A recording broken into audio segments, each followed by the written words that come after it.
Well, would you look who's here? Looks like it's going to be a day to remember. Guys, look who the sea washed up! Ahoy there, traveler! So Captain really did invite you to join the homecoming celebration.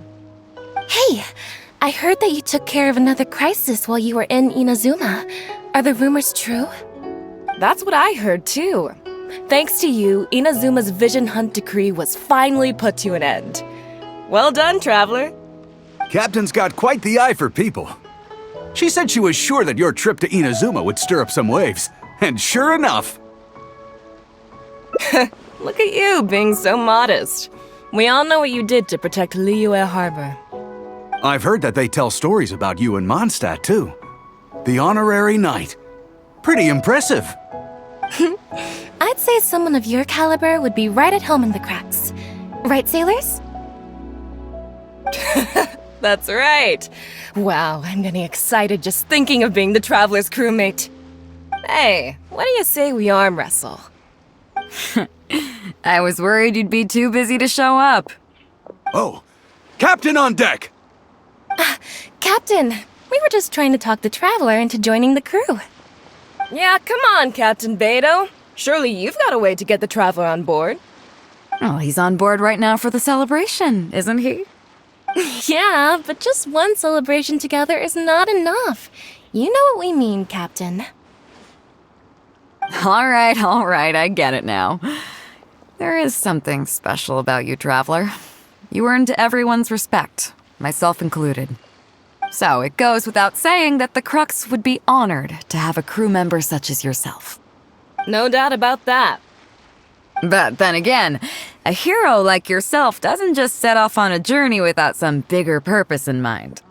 So should a hero really drop what they're doing just to spend day after day drifting at sea with us? Well, if that were the case, then the Crux, known for always moving forward to the next horizon, would instead be holding someone back. Right. I guess we didn't think that part through.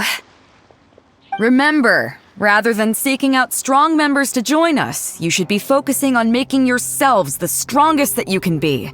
If we are powerful, they will come to us.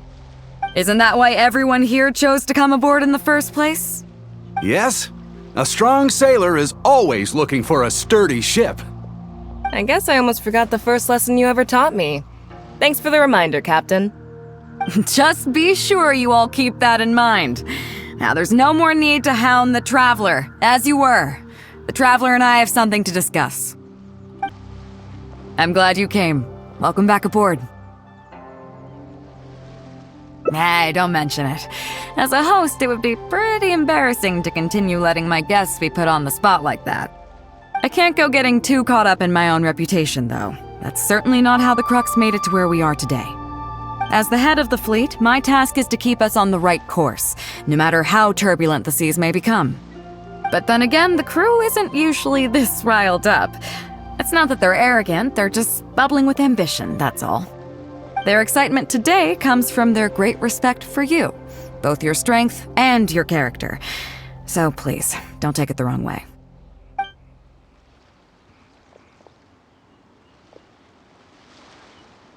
Oh, is that so? Well, it just so happens that we're doing some recruitment and training for new crew members while we're back. It'll be a first-rate chance to learn the life of a sailor. Since you're interested, why don't you come along and experience a sailor's life firsthand? I'm curious to see if you'll take the sea by storm in the same way you have on land. Good, come with me. I've got something interesting for you to see. Chief Mate Juza's breaking in the newcomers, but I think we can spare you the tedium of that. After this, the new crew members will be arranged into 2 teams for more specialized training, according to their own aptitudes and the needs of the fleet. One team will learn comprehensive survival skills, including maritime emergency rescue, marine meteorology, psychological counseling, and so on. They will serve as the support team for the fleet, ensuring safe navigation. That's why we call them the Shield of the Crux.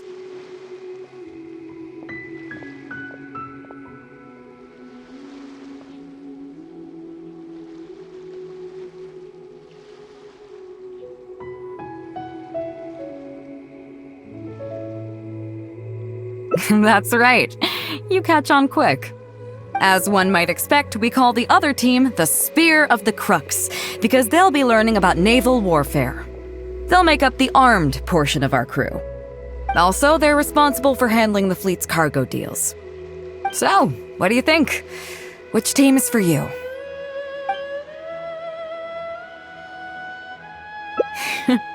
As I expected, you have a will to protect others. There are two main subjects that the Shield of the Crux focuses on: survival knowledge and entertainment. As I was saying earlier, survival knowledge includes prevention of injuries and diseases at sea, navigation and cartography, basic meteorology, etc. You can go learn about these skills from Yinxing, Huixing, and Liushi.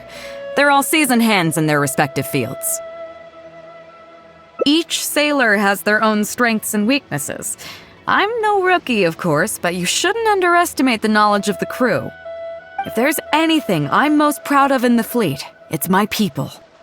Go and get to work. I'll have some questions to test you later. I look forward to seeing how you do.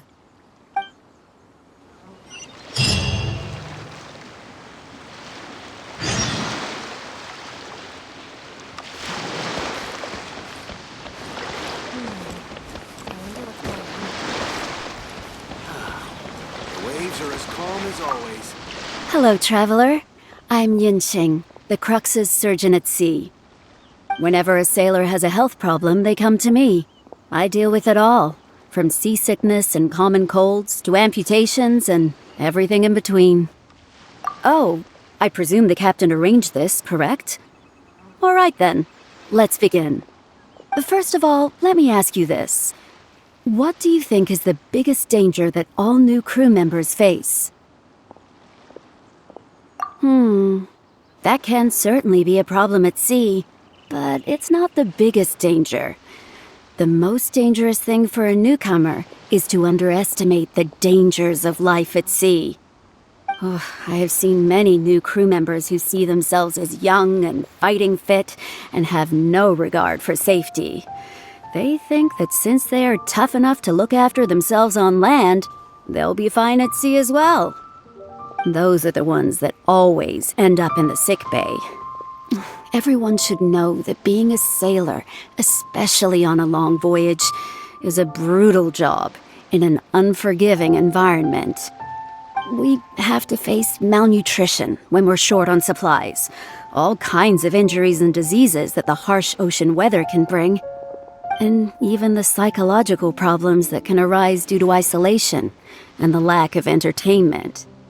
To make things worse, the lack of medication and treatment options at sea can result in even minor health problems becoming serious, or even fatal.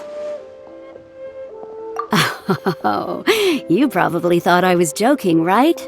Well, that's not surprising. Most newcomers think the same way. But hopefully you now realize that with a little extra precaution, a lot of these things can be avoided.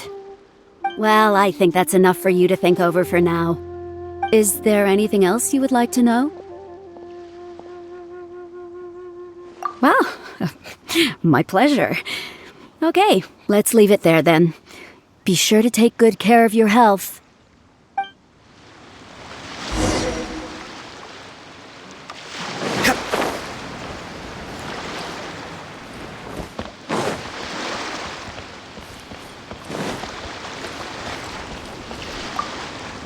Sorry about earlier, traveler.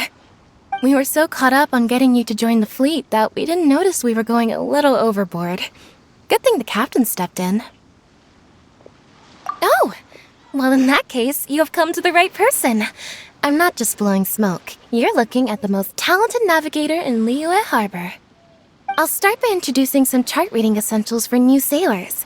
Feel free to interrupt if you have any questions. Let's start with what to look for when you get a set of complicated charts. First, you should always look at any indicated shorelines, islands or reefs, water depths, hydrological conditions, and other hazards. With these features in mind, you can answer the basic question of, can I chart a safe course through this area? Visually, nautical charts are a little unique.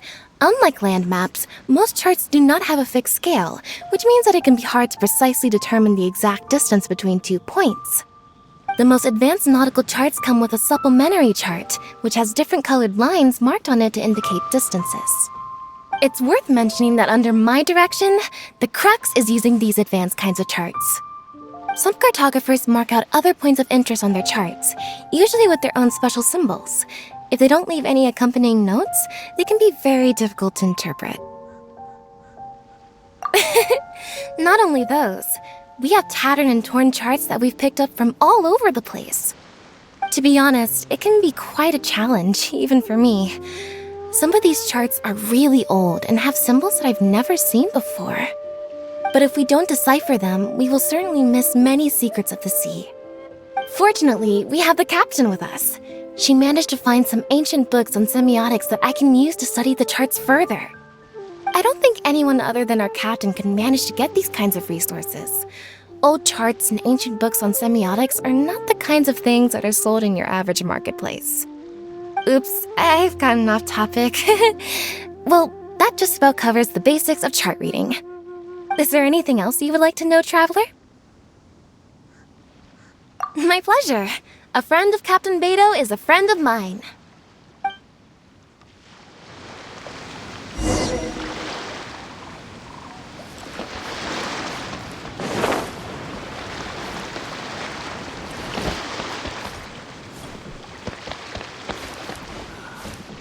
Waves are as calm as always.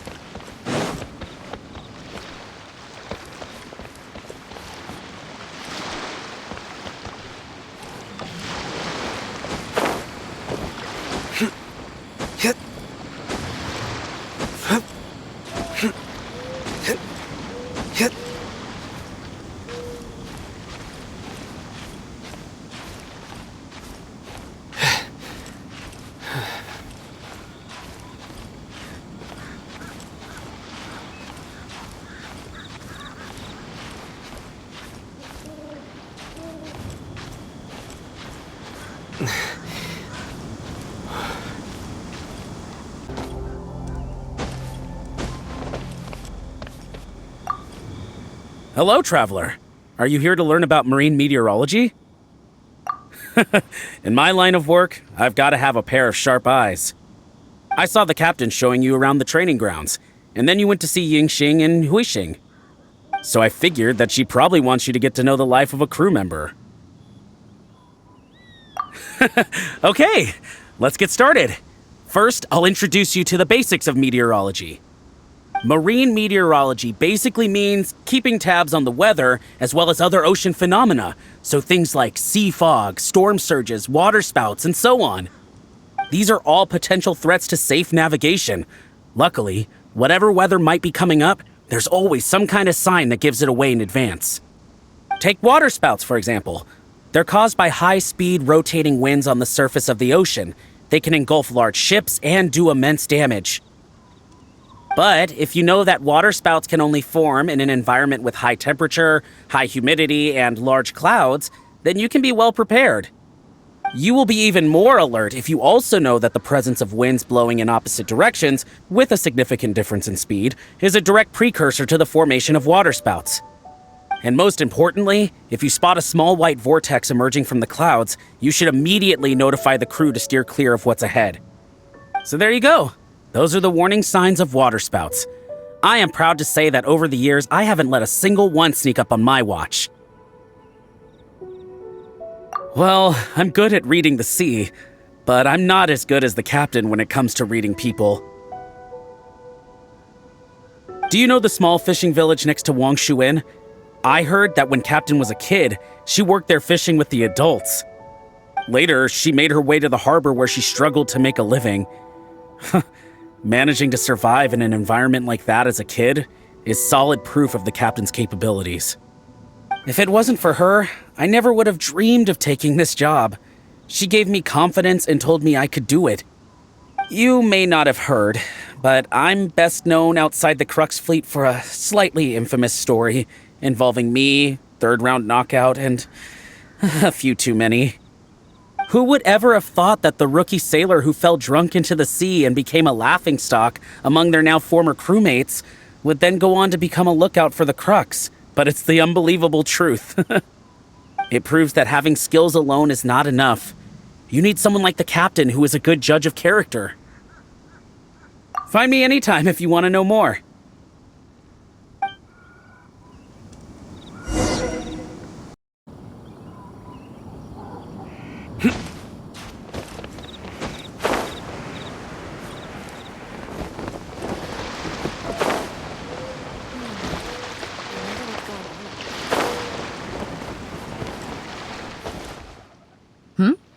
So you've already finished talking to the crew, huh? I thought it would take you a while longer. So, what did you think? Now you know that the shield of the Crux is not such an easy job. Let's get started. First of all, life on the sea isn't always plain sailing. Injuries and illnesses happen all the time. But what is the single biggest danger facing crew members? Is that your final answer? All right, on to the second question. As you've just learned, the fleet plots its route using nautical charts. The charts used by the Crux have additional charts attached. The supplementary chart has lots of lines in various colors for added reference. What is the purpose of these lines?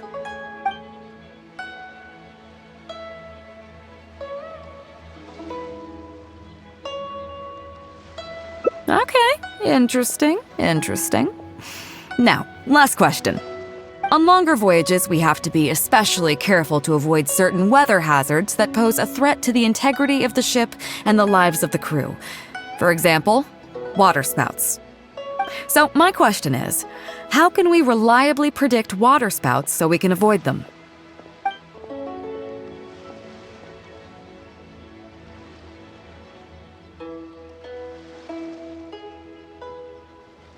Okay, those are all my questions. Do you want to know how you did? I gotta say, each time I think I've wrapped my head around how great you are, you surprise me with something new. You got them all correct.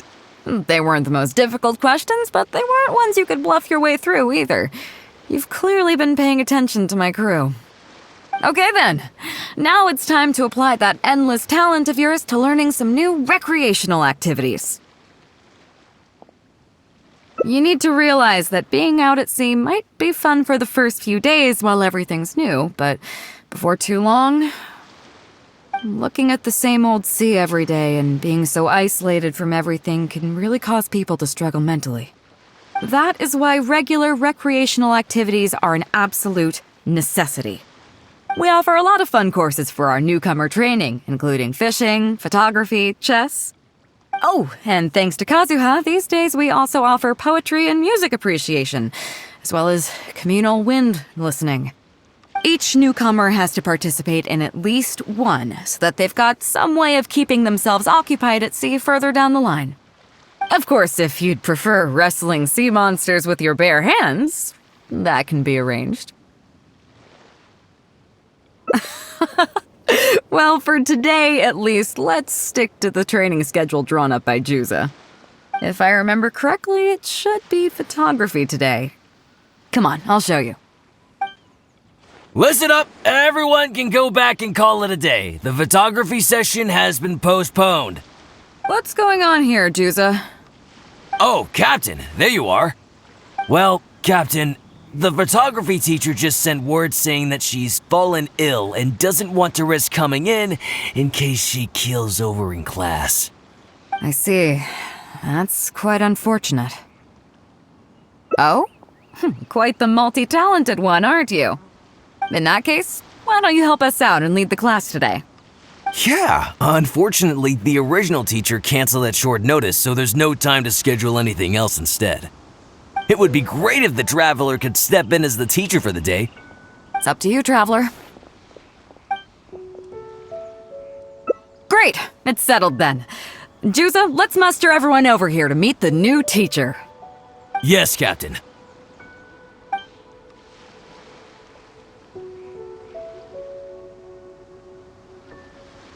Okay, that's 1, 2, 3. Oh, that should be everyone. Take it away, Traveler. Oh yeah? What's that? Fair enough. It seems like you already have someone in mind. So, who will it be?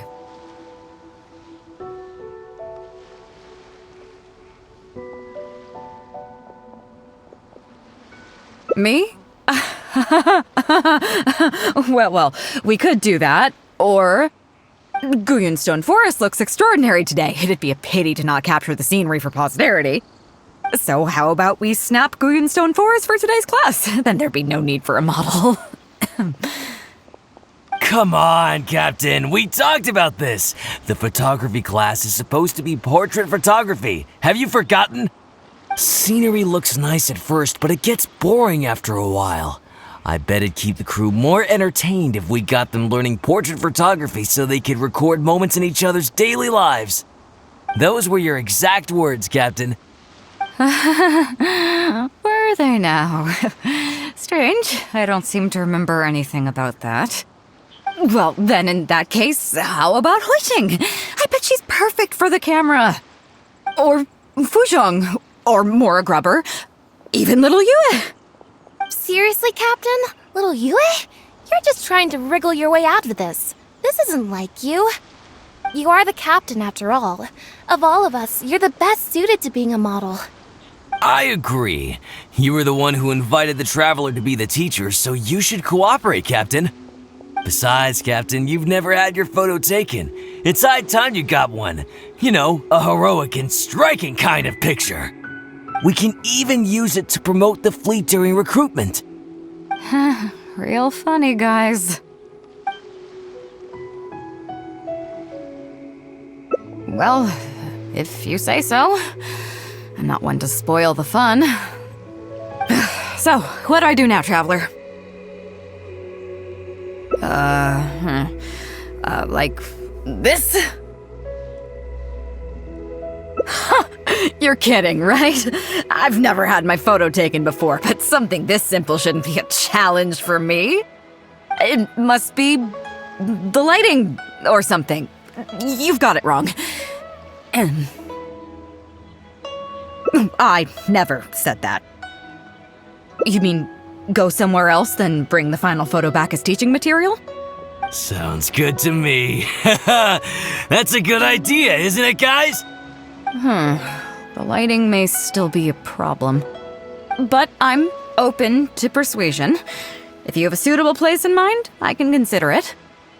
Just to be clear, I won't necessarily agree. It depends on the place you have in mind. The fishing village near Wangshu Inn? That place is deserted now, isn't it?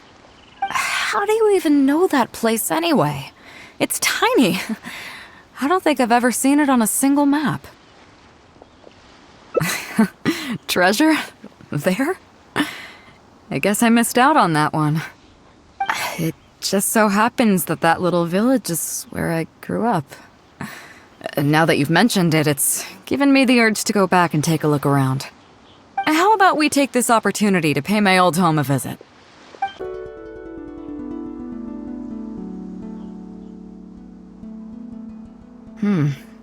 It's certainly seen better days. It was never that impressive, but at least back in the day, it was a lively village and home to several families. I wonder how long these last few old houses will remain standing. Nothing as dramatic as you might think. A few small incidents occurred, and then people began to leave. Come on, let's take a walk around. People used to call this place Downriver because the villagers apparently moved here from a place called Upriver.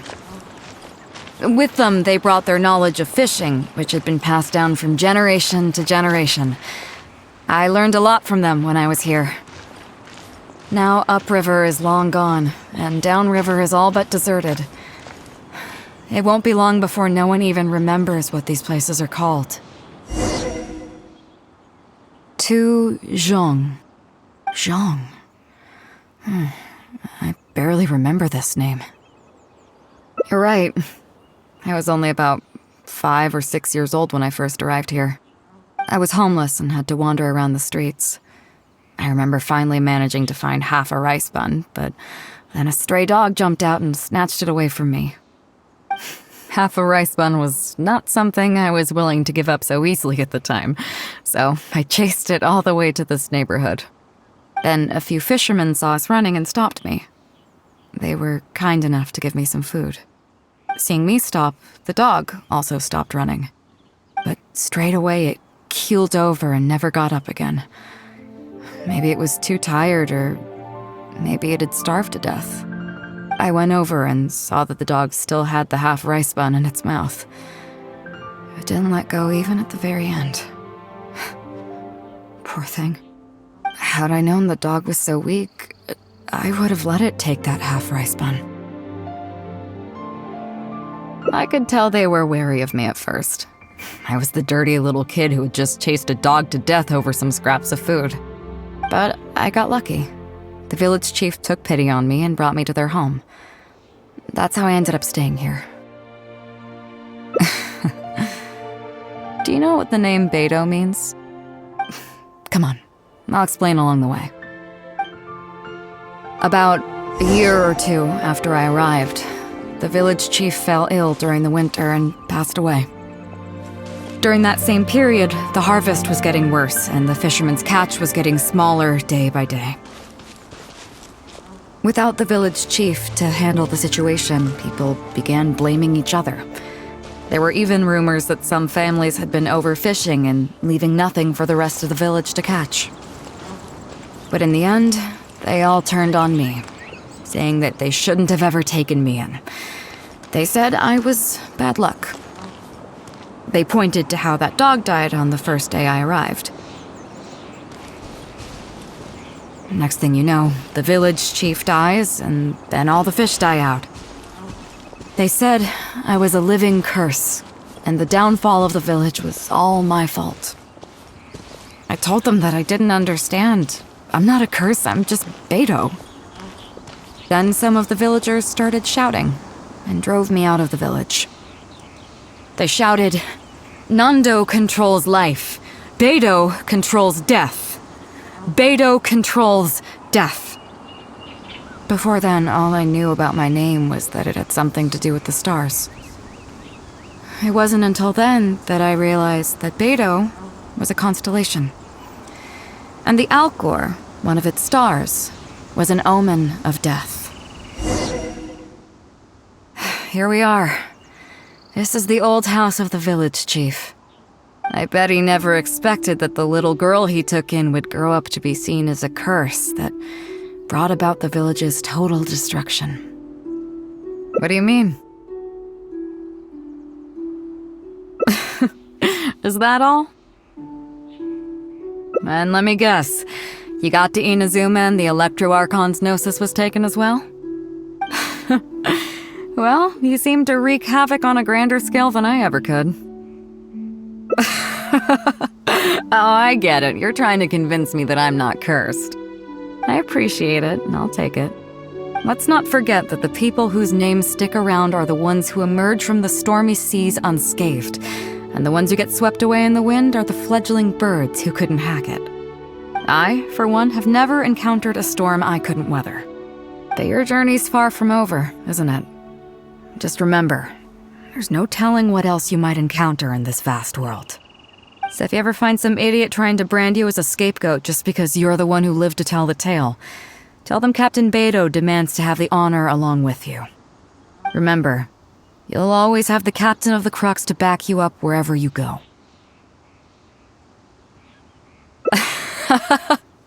Two cursed scapegoats banding together for survival. Sounds like a recipe for disaster, but at the same time, I kinda dig it. I'm lucky to have a friend like you. Okay, it's time to get back to our photography. Right, teacher? Come on, let's not waste any time. Get it done while you can before I change my mind. So, do I need to strike a pose? All right.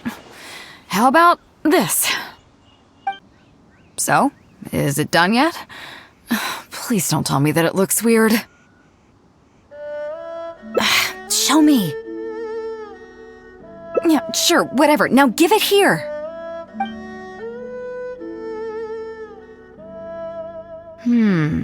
Yes. I see. All right. On behalf of the Crux, thank you very much for your photography class today. You've been an excellent teacher, and I couldn't be more satisfied. Now, as captain of the Crux, I am exercising my official right to requisition this photograph for future promotion and recruitment purposes.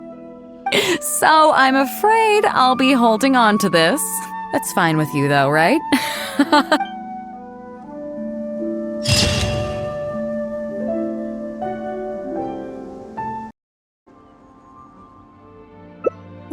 What? The nerve! What do you think this is? I don't want to do this whole modeling thing. Hey, cut it out. No more pictures.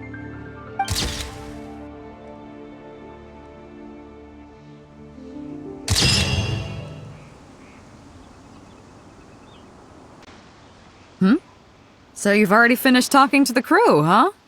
I thought it would take you a while longer. So, what did you think? Well, you sound confident, but don't underestimate the shield of the Crux. Gotta admit, though, I like your attitude, kid. Okay, let's get started. First of all, life on the sea isn't always plain sailing. Injuries and illnesses happen all the time. But what is the single biggest danger facing crew members?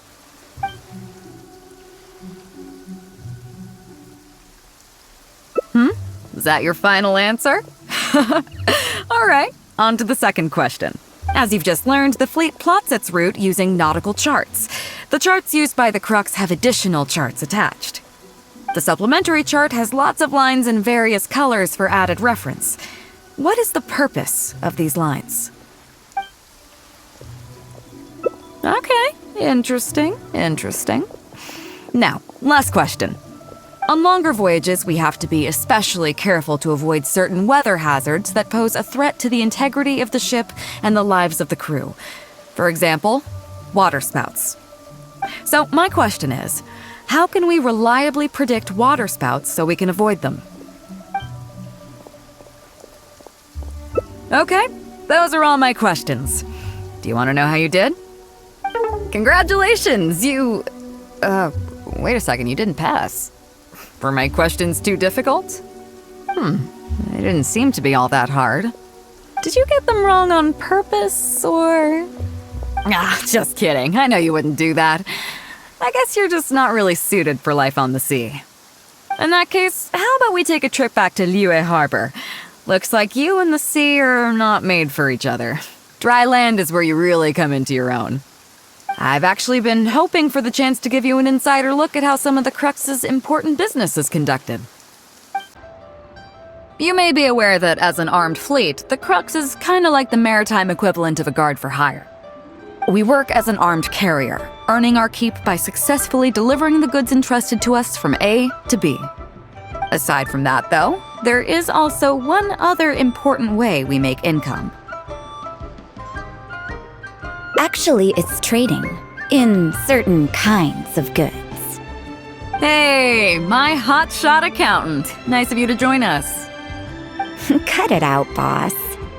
Juza sent me here with a message. He says preparations are now underway. If you give me the all clear, I'll head straight over. Okay. Be careful.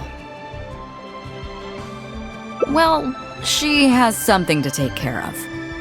Mora Grubber was right, though. The other important side to our business, the less official side, is doing exactly what merchants do. Importing here, exporting there. The only difference between us and regular merchants is that our transactions aren't entirely above board. You'll see what I mean by that shortly. I'm taking you to see one such transaction for yourself. Come on, let's go meet our trading partner for the day.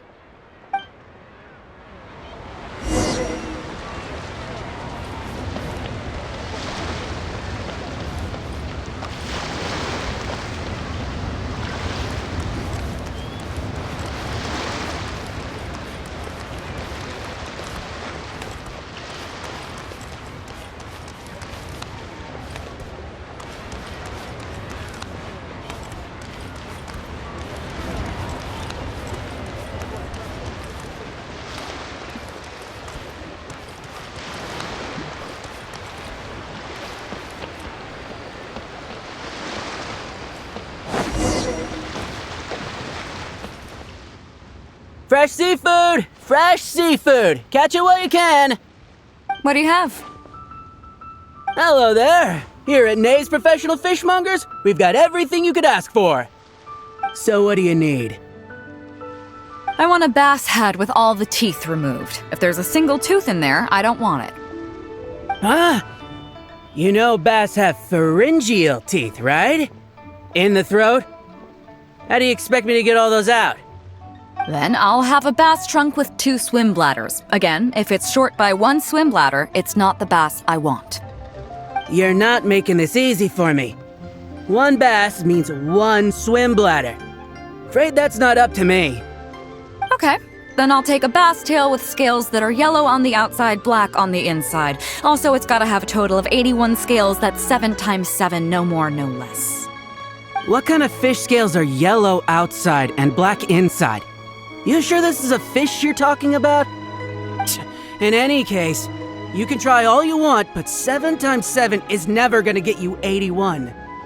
Pardon my asking, but you're not a fish expert, are you? I'm sorry, ma'am, but I'm afraid I don't have any of the things you're looking for. Look, I'm a professional. So are most of the people I serve. I can accommodate anything they ask for. Seems you two are amateurs. So I'm sorry, but you'll have to go someplace else. Anywhere you'd recommend?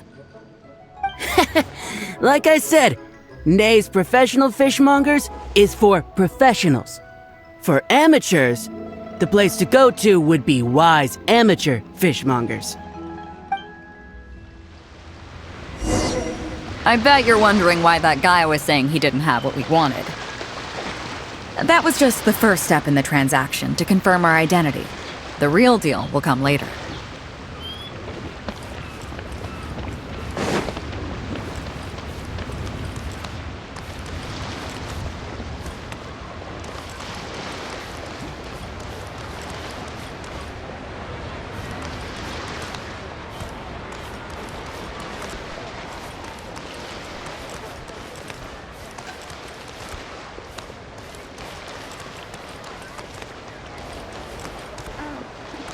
Welcome.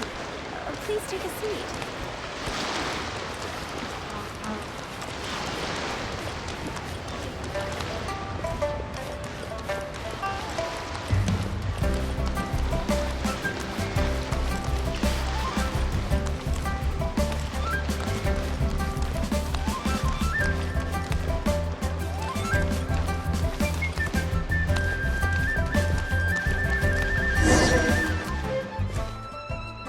Fresh seafood!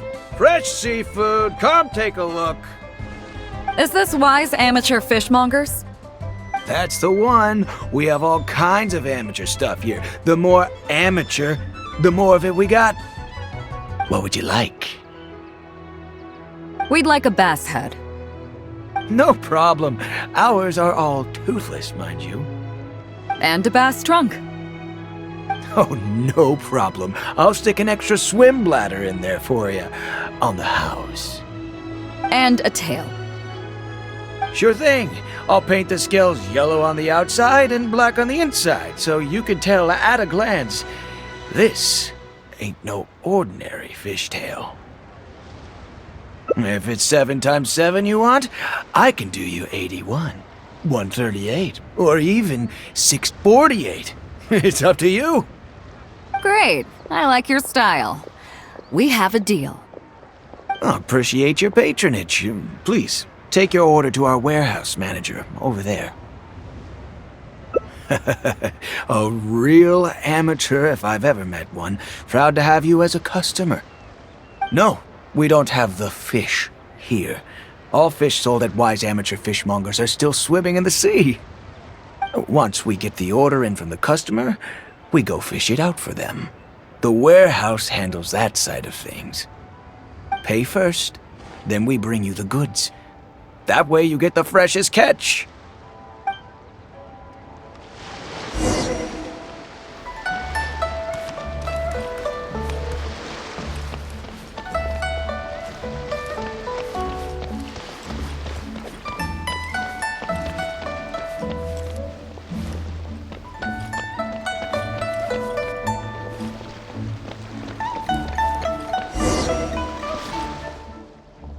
Are you two here to collect your order, huh, Beidou? Yes, sir. We're here about that bass. I didn't expect you to come in person, but we still need to follow procedure. The bass you want is not a standard specimen.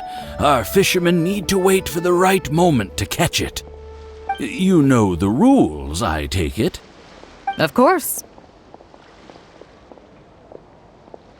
Oh, well, as you know, timing and location are everything when it comes to fishing. You have to wait till all the conditions are just right. That means the tide, the moon, and the wind. So, let me ask you this. When will the tide come in? The fishing song will sound out at midnight. How drunk will the moon be before the party's over? It won't stop while the Star of Death shines. I see, yes. Which way will the sea breeze be blowing? The breeze should be bound for Guyan. All right, then. Well received. I'll go and make arrangements. Great. I think that wraps up everything we needed to do in Liyue Harbor. Let's head back and wait for the delivery. I thought we were pretty clear, weren't we? The three people we just met are our business partners. Nay's professional fishmongers and Y's amateur fishmongers are just cover names. The bass, obviously, is the code name for the goods. The numbers of teeth, swim bladders, and scales all represent different specifications. Meanwhile, the conversation I had with the warehouse keeper was the instructions for the deal itself. Let me translate it for you. Tonight at midnight, the deal will take place in Guyan Stone Forest. The Alcor will wait there as long as needed. As for what the actual goods are, well, you'll see tonight. What if I were to say yes? What would you do then? Thank you. But don't worry, everything will be fine. I deeply value you as a friend, but ultimately, you're not with the Crux. I definitely don't want to cause you any trouble just because you hung out with me. So rest assured, we haven't broken any laws. At least not today.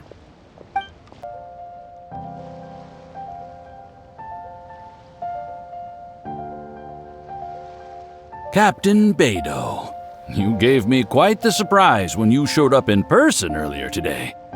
Well, my friend is visiting, so I wanted to show him how the Crux handles some of its important business.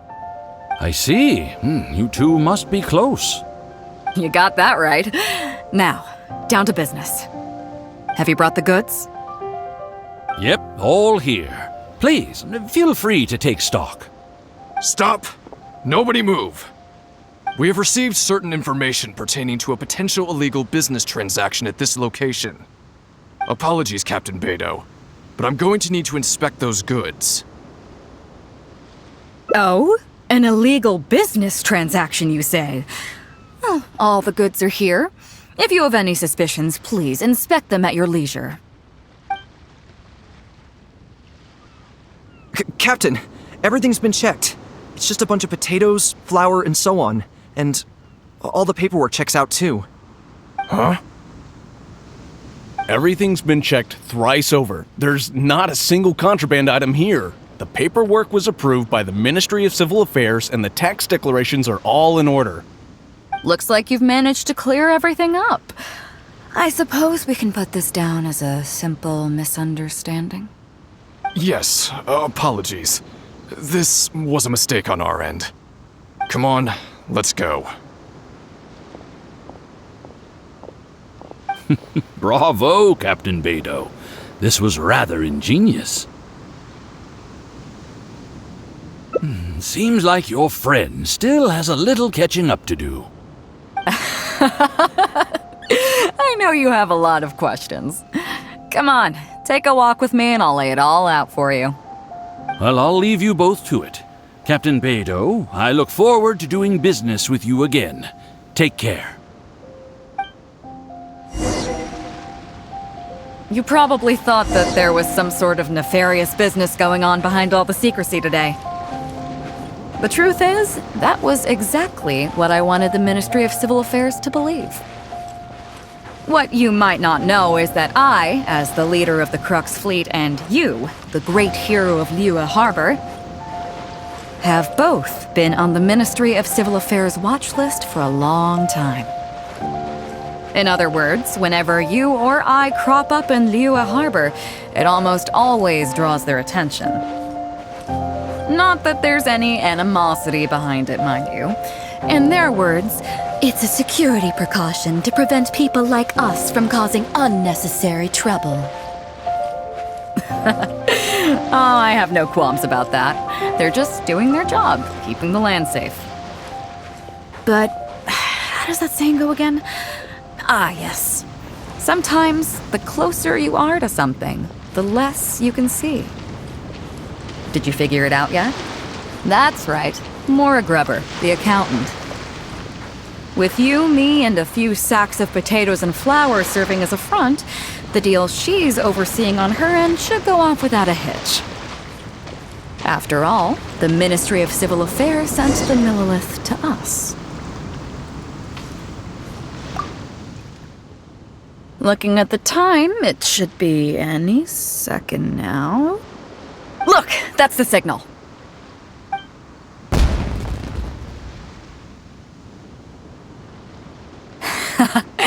Tonight's real deal is officially done. Do you have any more questions? You're right. Never underestimate her. But as long as we don't take things too far, she won't look into it too closely. She knows that neither you nor I would do anything to harm Liyue. In any case, there's another higher-level watch list at the Ministry of Civil Affairs above the one we're on. It's top secret. Even I don't know whose names are on it. But I do know that the individuals and organizations on that list are the ones the Qixing are really wary of. I've gotten off topic. On some level, Ningguang and I are actually business partners too. Reason being, I'm the only one who can get her some of the more obscure treasures she wants. It's complicated. All you need to know is that what might be easily attainable for some people can often be a lifesaver for others who can't get their hands on it. That's where we come in. It's as simple as that. You still have some important things to take care of, don't you? As long as you don't know what I was referring to, you'll be safe. So, I'm sorry, but I can't tell you for now. Of course, if the day comes when you've traveled to every corner of the world, found your sibling, and neatly tied up all your loose ends along the way, you're welcome to come back here and I'll tell you all about it. You'll always be welcome in the Crux fleet. I hope I get to see you on board again someday.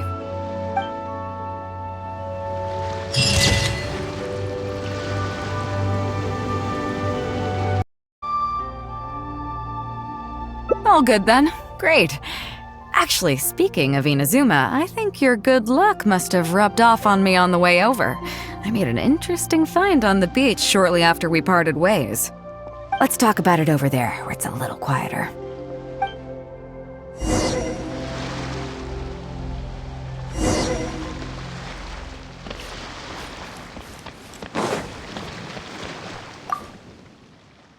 So after we dropped you off in Rito, we found a shipwreck nearby. Probably belonged to Inazuman pirates. We searched the wreckage and found a map. At first, I thought it was a nautical chart. I was thinking we might discover a new sailing route if we were lucky. But after a closer look, I realized it wasn't a map of the sea at all. It was a Liyue treasure map, and no ordinary one at that. Nothing like that. I just mean that the map was a mess. So it was the most I could do to figure out that the treasure was probably in Liyue. As for its exact location, I have no idea. I'd say I've explored Liyue pretty extensively, but still, this one managed to beat me. So, I thought of you. Nobody can beat you when it comes to treasure hunting on land, right? Is that right? Well then, it looks like I'm in good hands. Here's the map. See what you can make of it. So, where do you think it is?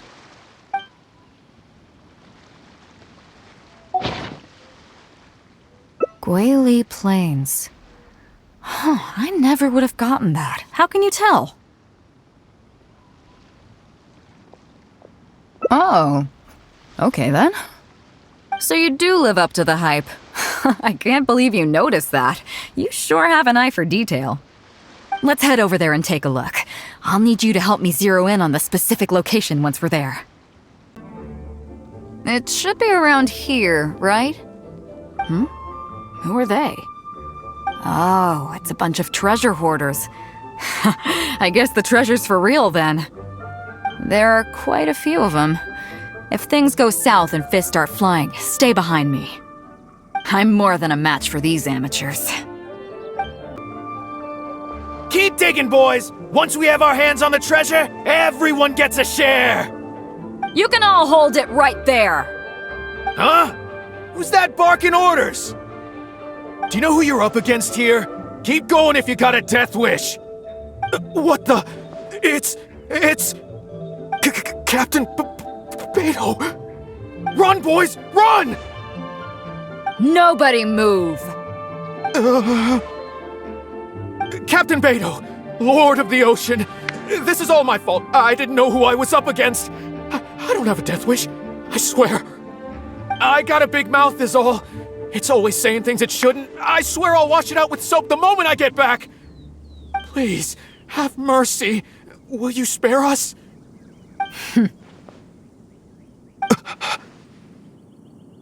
Well, spare them, at least. These guys are just trying to put food in their mouths. They'd never hurt a soul.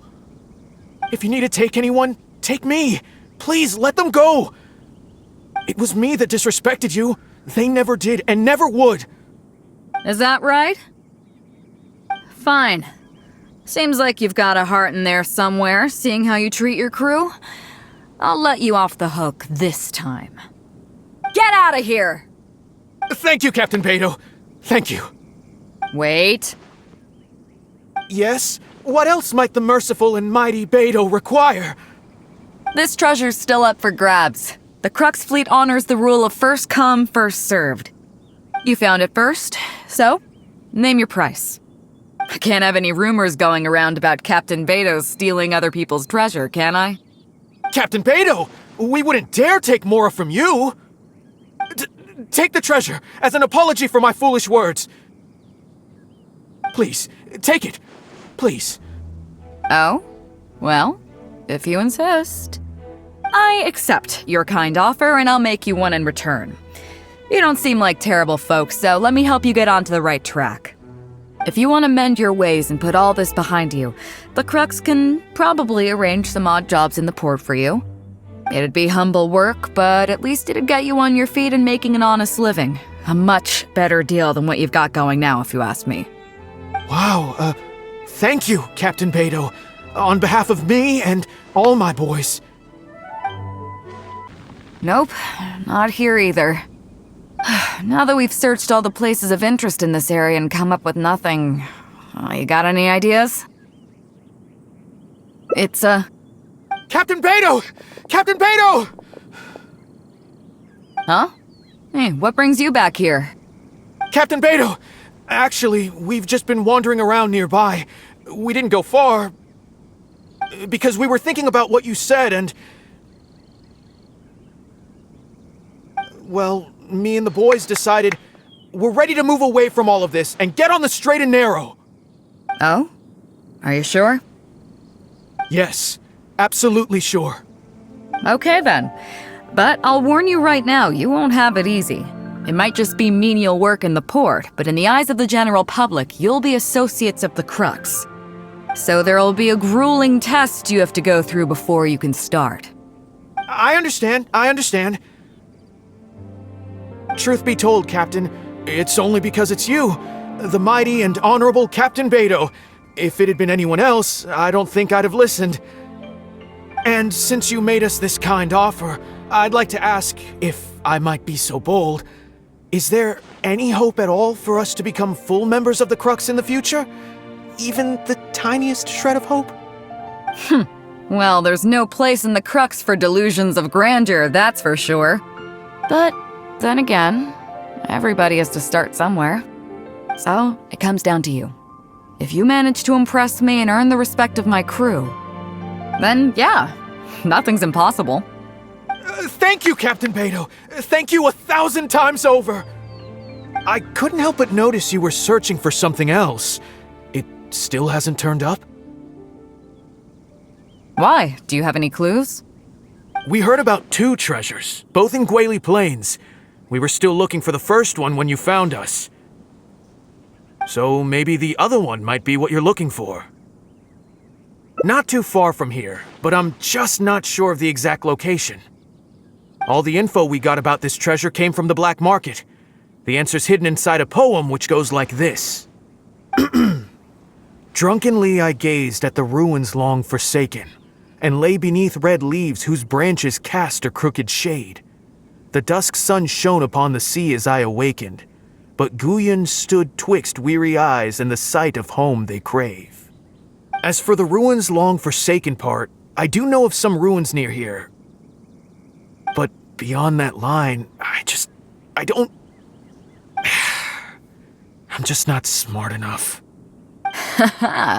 So a treasure clue hidden in a poem, huh? Don't worry, we got this. See my friend here? If they taught treasure hunting as an art form, you'd probably be calling him Grandmaster. This kind of thing's a piece of cake for him. Am I right? Okay then. Let's start by heading to the site and surveying the scene. Maybe we'll find some other clues over there. Okay, come on boys, you heard the captain! Lead the way! These are the long forsaken ruins from the poem. Apparently they were once full of treasure, but judging by the state of them now, it's probably long gone. It seems that we need to dig deeper into this poem. Drunkenly I gazed at the ruins long forsaken, and lay beneath red leaves whose branches cast a crooked shade. The dusk sun shone upon the sea as I awakened, but Guyan stood twixt weary eyes and the sight of home they crave. Do you have any ideas? Somewhere you can see the ruins from. So somewhere not too far from here? Yeah, and maybe the shadow cast by the tree is supposed to hint at something. Oh, I got it! This guy fell asleep and woke up just before sunset! Dusk and the shadow of a red-leaved tree. I think we can work with that. Let's take a look around. I think we're getting close. Found it! At long last, the treasure is finally in our hands. A check from the Northland Bank. You really came through. We found the spot in no time.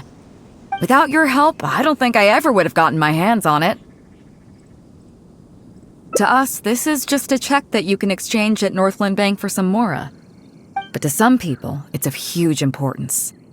When I found the treasure map, it was tightly sealed inside a small bottle along with a letter. I'll let you read it for yourself.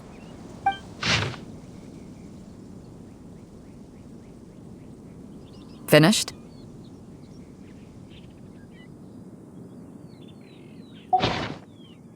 Yeah, I can't fault him for what he did, but the way things turned out, all I can say is life is unpredictable. Well, let's fulfill his final wish by taking this check to where it belongs. Well, this is it. Oh boys, it's time for your first job! Give this check to the old lady who lives in that wooden hut. Tell her it's a welfare payment from the Liyue Ministry of Civil Affairs. Yes, boss! What's up?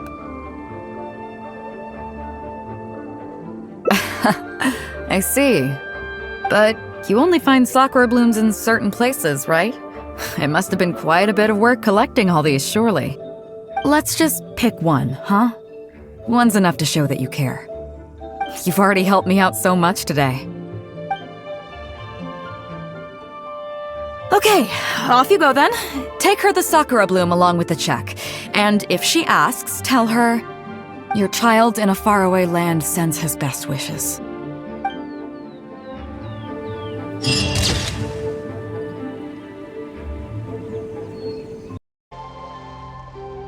Qingce Village. I don't see the resemblance at all. how'd you come to that conclusion? Oh, okay then. I'm definitely a rookie at this. But your word's good enough for me. Time for a trip to Qingce. You're coming with me, of course. I'll need you to help me zero in on the specific location once we're there. Ah, Beidou! Wow, and the traveler! My goodness, what's the occasion? Just here to visit us old folks once again? It hasn't been all that long since we last had a visit from the Crux. But I'm glad you picked today. You're just the people I need. These two young rascals, they've been arguing with each other non-stop about some petty nonsense or other. I'm too old to get through to them. They won't listen to me. Please, talk some sense into them. Rest assured, Granny Zhuoxin, whatever the situation is, the Traveler and I will take care of it. Oh, thank goodness. It's Captain Beidou. You couldn't have come at a better time. You're the voice of reason I need in this situation. Captain, please, help me get justice. Whoa, hey. What exactly is going on here? Spit it out, tell me everything. It makes me mad just talking about it. G here, I don't know if he's got a screw loose or what his problem is. But anyway, he took it upon himself to raise, well, practically a whole army of finches, okay? And now guess what? They fly onto my land and completely destroy at least half of my crops. I asked him to pay compensation, but he refused. Now how is that fair? Captain, I'm innocent. They're not even my finches. I just thought they looked kinda cute, you know, so I fed them a couple of times. They're wild birds, though. A couple times? Are you kidding me? That's rich. Really rich. There were 2 of them when you first started. 2 finches. Now you have a whole roof full of finch nests.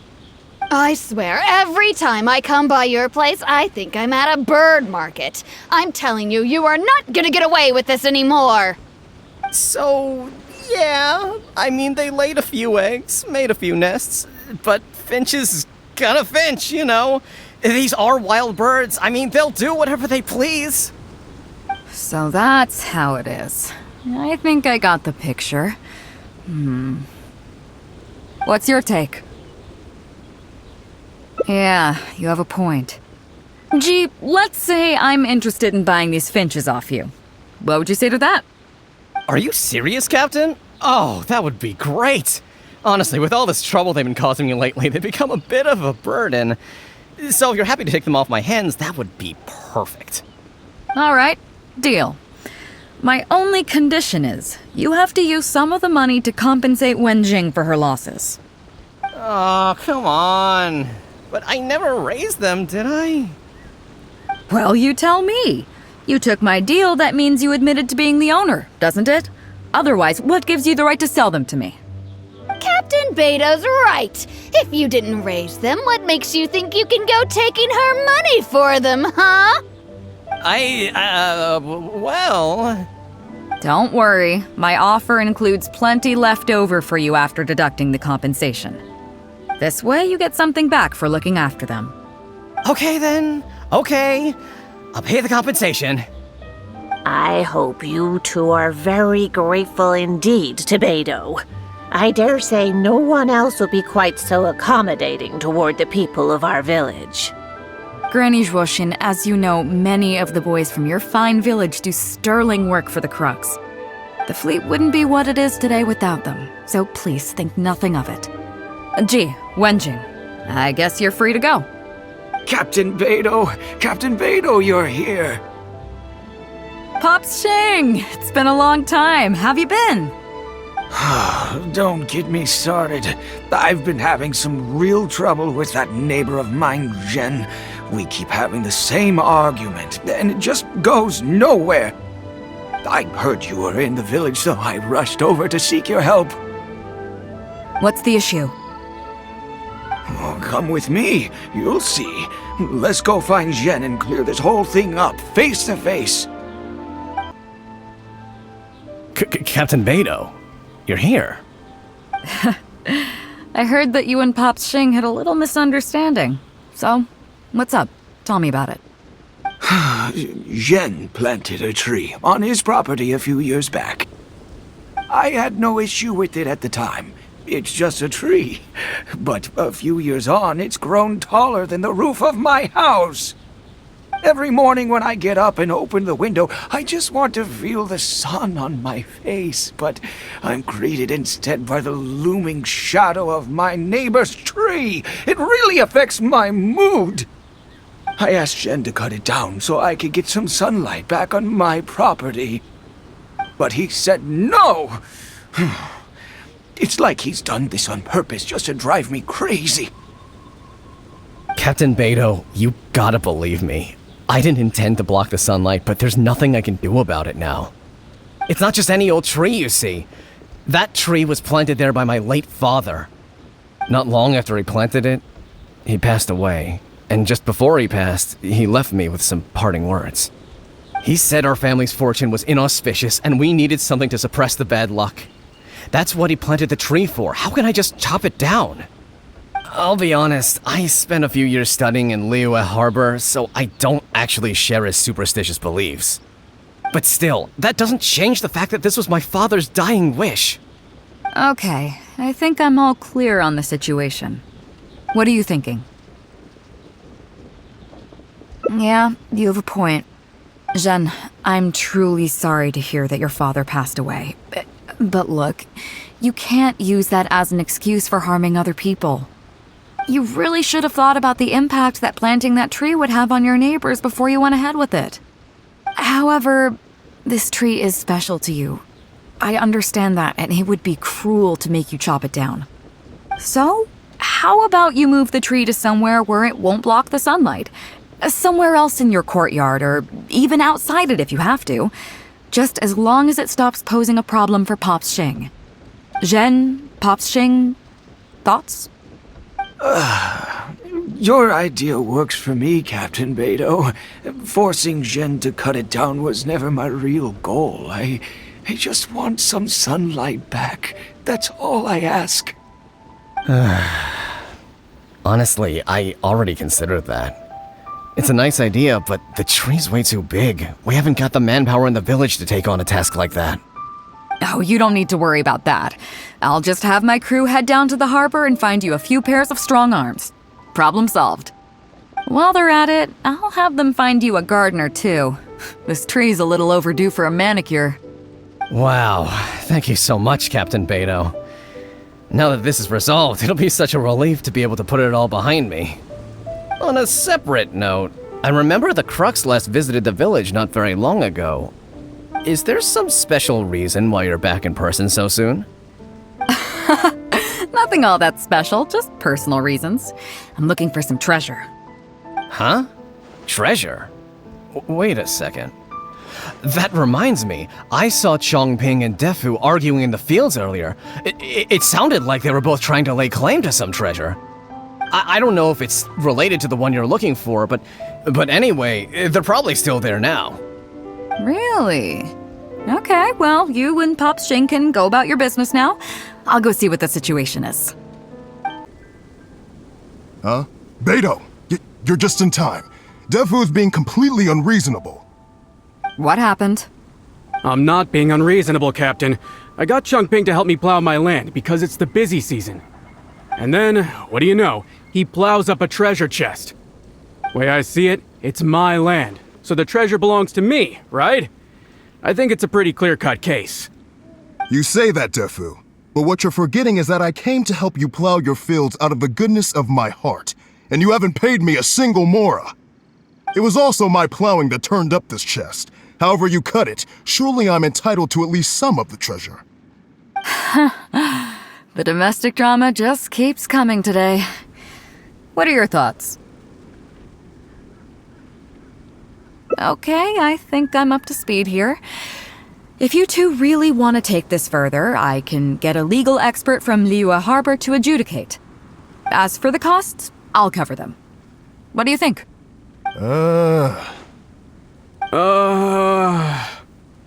Neither of you seems thrilled about this course of action. Okay, so plan B. I'll be straight with you. The reason I came here today was to look for some treasure. Chances are it's hiding right there in the chest you're both fighting over. So, how about you two stop fighting over it and do me a favor by handing it to me? Of course, I'll be indebted to both of you. If either of you ever needs anything in the future, the Crux will not hesitate to lend you our support. Captain, you're far too kind, really. Indebted? That won't be necessary. If you want this chest, you go ahead and take it.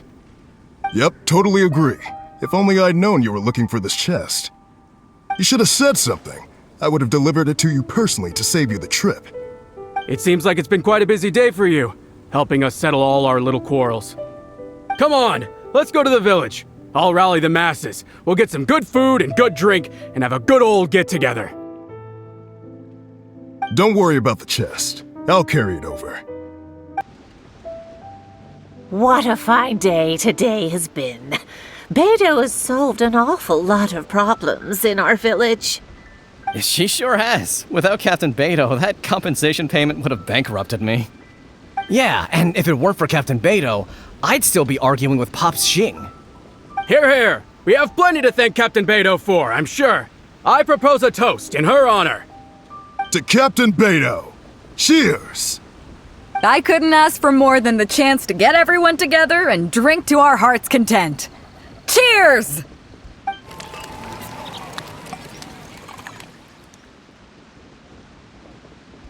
Phew, that really hit the spot. Want to get some air? The view in this place is pretty good. We can take a look through the contents of that chest while we're at it. Changping placed it by the water wheel.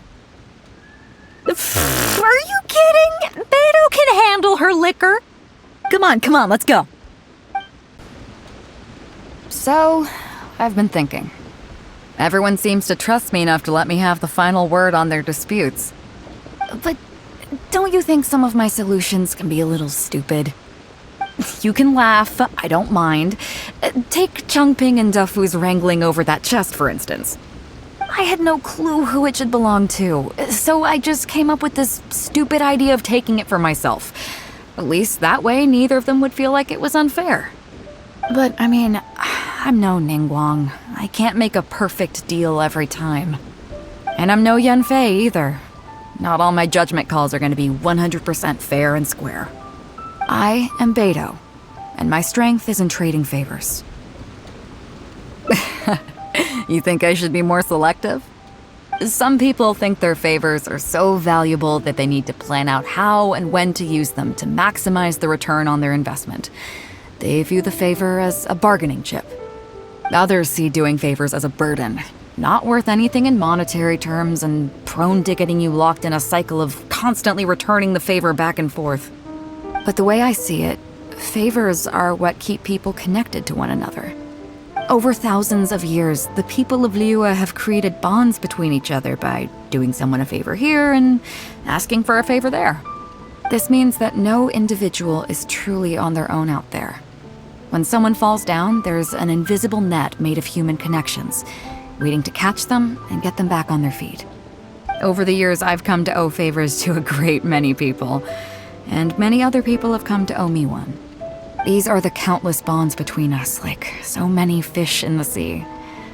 And they're the reason that the Crux and I have survived the countless hardships we faced. I believe that if there ever comes a day when the world is overrun by monsters, Liyue's legal system collapses and the land is thrust back into an age of war, it's these bonds that will see us all through the dark days ahead, until we come out on the other side. I'm not saying that. But either way, we have a pretty firm bond between us already, don't you think? Was this wind brewed in a winery? It's making me lightheaded. I feel like I'm forgetting something. Something we were literally just talking about. Oh, yeah, the chest! Oh, I got so immersed in our conversation that I forgot all about the main event. Come on, let's open it up and see what's inside.